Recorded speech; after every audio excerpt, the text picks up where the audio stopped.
Factorization. So we know that factorization is basically the reverse of products. In other words, if we are given brackets that we must open, remember from our law of distributive property, we said this 2x affects the x, and then the 2x affects that whole thing, okay? That's what we said. And then our result will end up being 2x squared minus the 6x. So if we move, let's say from this bracket to this format of ours, this is going to be product, or we can call it expanding, okay? Now, the process of moving from the expanded format into the bracket format is what we call factorization. Some people use S and then some people use a Z. It's the same thing, okay? So the reverse of opening brackets or the reverse of expanding is what we refer to as factorization. Now we have quite a number of methods that we use when we are carrying out the factorization, okay? Number one will be the common factors, okay? So before I even get to the common factors, let's say we have something like 12, okay? And then we have another number that probably I can say is 15. Let me just use 12 and 15. So from the common factors, we need to look for what exactly is common. So for us to get what is common, we normally use the approach of the highest common factor. So if I'm to expand this using prime factorization, remember 12 is going to be by 2 is a 6, by 2 is a 3, and then by 3 is a 1, okay? So that's going to be 2 by 2 by 3. Then if I have 15, I know that 15 is going to be 3 times 5 using the prime factorization. Because by 3 is a 5, then by 5 is a 1. So now if I'm to look for what is common between the two, then I can see that there is a 3 and then there's a 3. So this becomes our common factor in this case, okay? If we have, let's say, letters involved, probably it's maybe a 12x, and then we have, let me call this x squared, and then we have 15xy. So if I expand it using this format, it will be 2 by 2 by 3, and then x and x. In this case, we're going to have 3 by 5 by x, and then by y. Then if I'm to get what is common, I know I have a 3, and then I have a 3. There's x, and then there's x. So then if I write out what is common, which is now 3x, whatever will be left out of this is what I put inside of the bracket. So I have 2 times 2, which is a 4, and then I have the x. And then let's say this was an expression of maybe 12x squared plus 15xy. And then we want to factorize this. Then we shall put our plus sign, and then whatever is left there, and then we have it that way. So this would be, let's say, the common factors, okay? So let's just put up some sort of an example and see. So if I have a 3x squared minus, I'll use 75. Let me use 75y. Perfect. So I need to look at the 3, the coefficients, okay? So because we know that 3 is a coefficient, 75 is also a coefficient. I'll ignore the variables for now. So from the coefficients, I see that 3 is common, okay? I take out what is common, I open my bracket. Then here, if I have a 3 taken out, I'll be left with x squared. Keep the sign, and then 75 divided by 3, I'll be left with the 25. Y, and then this becomes our answer. So that is the first method of the common factors. So you can work out the common factors using basically 2 terms, 3 terms, or even 4 terms, depending on what the question is all about. Okay, I'll give my last example. If we have maybe 6xy minus, I'll say 12x squared y, and then plus, let me keep it to something simple, 18 x cubed, y squared, something like this. Now we have three terms. Okay, from these three terms, let's just see if there's something common. So when you look at the coefficients, we have a 6, we have a 12, and then we have 18. So by looking at all the three numbers, I can see that all of the three can be divided by 6. I'll take the 6 out. Now with these letters or the variables, let's say I'm looking at the x. This is x squared, and then this is x cubed. I have to take out the x with the smallest exponent, which is just a plain x. When I look at the y's, I have y, a y, and then a y squared. I take out the y with the smallest exponent. So this 6xy becomes our highest common factor. Then I'll open the bracket. So if 6xy is gone, some people ignore it and just put a 0 or put nothing. In reality, there has to be something left, which is just a 1. Because 6xy divided by 6xy, you get a 1. Minus, now 12 divided by 6, that will be a 2. X squared, and that, it is x. The y is gone. So I'll be left with just minus 2x. Then plus 18 divided by 6, I'll be left with a 3. So I took out x, so I'll be left with x squared. And then I took out a y, I'll be left with just a y. And then this becomes our final answer. All right. So that is to do with the common terms. Now with these common terms, there's also a section of it that deals with a change of sign, okay? So in most cases, we might be required to introduce, let's say, a negative sign. Let's see how this will be. So if you have maybe a 2x into, I would say, y minus 2 plus, okay, 3 into 2 minus y, something like this. And then they ask us, the question asks us to factorize that. So what we shall do, we can see that there is technically nothing common, okay? But when you look at these brackets, this is a y minus 2, this is a 2 minus y. They are closely linked as much as they're not the same. So for us to create the similarity, we need to factorize out the negative sign from either of the brackets. We can use the first bracket or the second bracket. I always prefer to use the bracket that comes last, okay? So I'll say this is 2x into y minus 2. And then if I introduce a negative sign here, because it's a positive, then it must change to a negative. So negative 3, whatever is inside the square root sign will also change signs, okay? So it's a y minus 2. It's not a plus because the 2 is a plus, so it must become a minus, something like that. Now we've created similarity within the brackets, okay? So take out the common brackets, which is y minus 2. I'll be left with, so this bracket is gone, we have a 2x. And then if that bracket is gone, we shall be left with just a minus 3.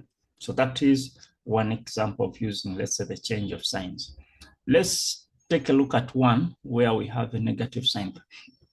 So if you have y into, let's say, p minus 6, then minus, this is 6 minus p, something like that. Okay, so in this case, we can see some bit of similarity within the brackets here. So let's take out the negative sign. You can take it out in whichever format, but this is closer or quicker. So y into p minus 6, so change this into a plus. That's taking out the negative sign, so a negative times a negative, you must get a positive. Then whatever in the brackets must change position, so it's gonna be a p minus 6, so that you create similarity within the brackets. Take out the common bracket, we have a p minus 6 into, we have a y, and then plus a 1. And there we go. So that is the second approach to common factors, which is taking out the common, so taking out or change of the sign, okay, factorizing the negative sign. Then two, other method that we normally use is the difference of two squares. So with the difference of two squares, how does it work? Okay, so we know that the word difference in mathematics simply represents subtraction. So if you have something like x squared minus y squared, so any number raised to a power of 2 is a square. So x squared minus y squared, this is the difference of two squares. when you're factorizing this, it's quick and straightforward, okay? Open your two brackets, and then you must find the square root of each of the terms, okay? So square root of x squared will be just x. Square root of y squared is just a y. So same story there and then there.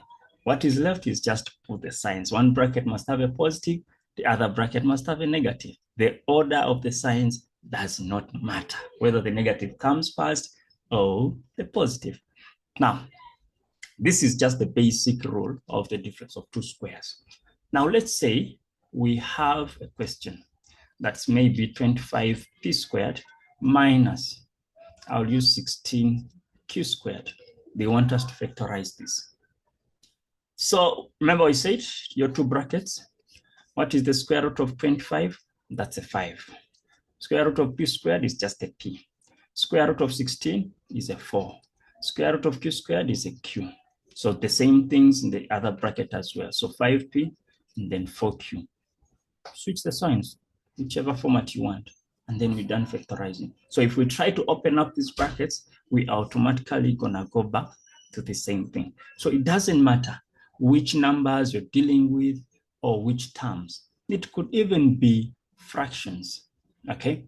Let's say we have something like x squared minus a 1. Let's use this, x squared minus 1. We know that 1 is a perfect square because 1 squared is the same as 1. So what does this become? It's going to be x minus 1 and then x plus 1. There we go. Lastly, what if you have an exponent that is other than 2, but then that exponent is even? An example, if you have x to the 4 minus, I'll use 16. Okay, they want us to factorize this. So what you do, open your two brackets. The square root of x to the 4 is going to be x squared. Okay, square root of 16 is a 4. X squared and a 4. Then brackets and the signs, you're done. But then we can see that this bracket has x squared minus 4, which is also a difference of two squares. Ne? So we have to go further and break that down. So the first bracket will not be affected because of the plus sign. Then that's going to be x minus 2 and then x plus 2. And then this becomes our final answer. Okay, so we're going to look at most of the questions or most of the examples using the past exam questions so that we see clearly how would it be. Because at times you find that there is some bit of common factors, which was the first method, and then there's also a difference of two squares. So we shall see the combination things. So that is the difference of two squares. And then we have what we call the trinomials, okay? With the trinomial, okay, so I'll say trinomials. So trinomial simply means 3 terms. In other words, you're factorizing 3 terms. But these trinomials are basically going to be what we call the quadratic trinomial, okay? In other words, something that is x squared plus bx, okay, plus c. X squared plus bx plus c. If I want, I can put just a there. So from this, I know that a times c gives me what I call the product of this trinomial. And then b represents the sum of the trinomial, okay? So in that case, we shall be looking for numbers that we multiply to give us this product of ours, but we should be able to get the same sum with those numbers of this much. Let's have an example. If we have x squared, okay, plus, I'll use 5x, and then maybe plus 4, something simple. X squared plus 5x plus 4. Now, in cases where our a is a 1, okay, that is straightforward. Our b is a 5, and then our c is a 4. So what do we do? So start with the product. Okay, so we're going to say that the product is 1 times 4, which is a 4. Our sum is basically a 5. Okay, so let's look for two numbers that we multiply to give us 4. So you look for the factors of 4. So it can be 1 times 4, or we can have -1 times -4. Okay, we still get 4. We can have 2 by 2, or -2 by -2. We still get a +4. Then from all these pairs, we need to look for one pair that's going to give us a sum of 5. So the pair that gives us a sum of 5 is the first pair, which is 1 and 4. Then come down, open your two brackets, and tell us it's x. It's going to be a +1. Then that's going to be x plus 4. And then this becomes our answer. We've done with the factorization of the trinomial. All right, I'll give you just another example.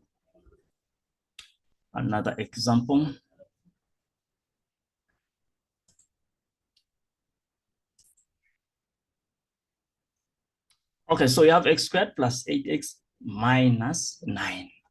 So we can see that our product is going to be 1 times the -9, which is -9. And then our sum is going to be just a +8. All right. So which two numbers we multiply to give us -9? So remember, the product is negative, which means one number must be negative, the other has to be a positive. So that can be 1 times -9 or -1 times a 9. We can have -3 times a 3, which is just the same thing. Eh? Yeah, because it's a 3, so negative times 3 and so, okay. So from these three pairs, this one is going to give us a sum of -8. This one is going to give us a sum of +8. This one is going to give us a sum of 0. So this one is the one of interest, where the product and the sum are satisfied, okay? So that's going to be x and x. This is a -1 or a -1. It's a +9, you put a +9. And then this becomes our answer with this factorization, okay? Then let's look at one more example where the A is not 1, okay? All right, so with this one, whereby the A is not 1, so we know that our A is a 2, our B is a 5, and then the C is a 3, okay? So two ways to do this, okay? The first one is where I just open the brackets and then focus on the first term and then the last term as I watch what will happen to the middle term, okay? So for me to get the 2x squared, I can have 2x and then I x. So when I multiply this, I have the 2x squared. Then for me to get the 3, I can have a 1 and a 3, or a -1 and a -3. So if I put a 3 here and I put a 1 here, remember I don't have a negative sign. Will that make sense? Yes, so which means I have a plus and a plus. So this is gonna be 2x squared. The 2x and the 3x will give me the 5x, and then I have the 3. So that is done, okay? So this is the quickest way. Alternatively, you can look at your product, which is 2 times 3, which is 6. And then your sum is gonna be 5.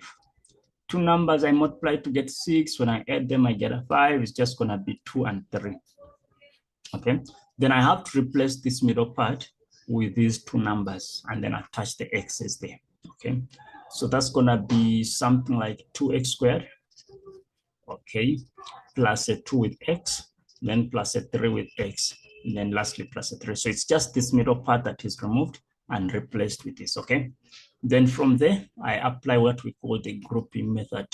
You look at 2 by 2, okay? Take out what is common. So 2x is common. I have x plus 1. 3 is common. I have x plus 1. So you must get the same brackets. Take out that same bracket, x plus 1. I'll be left with the 2x, and then I'll be left with a 3. So this is the same as that, okay?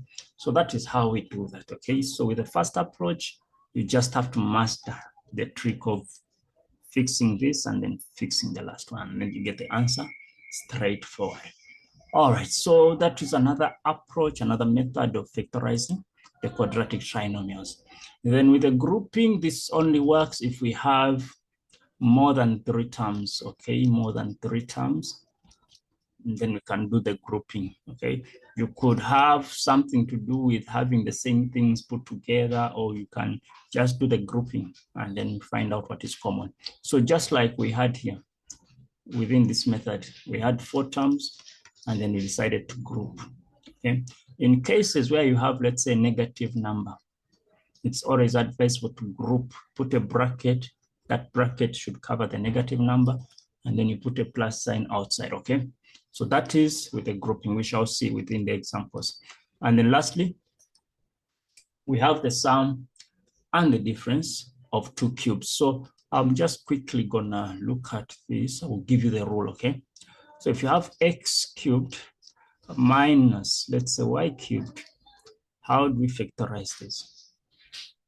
Okay, so we must have our 2 brackets. We have the x and then the y, okay?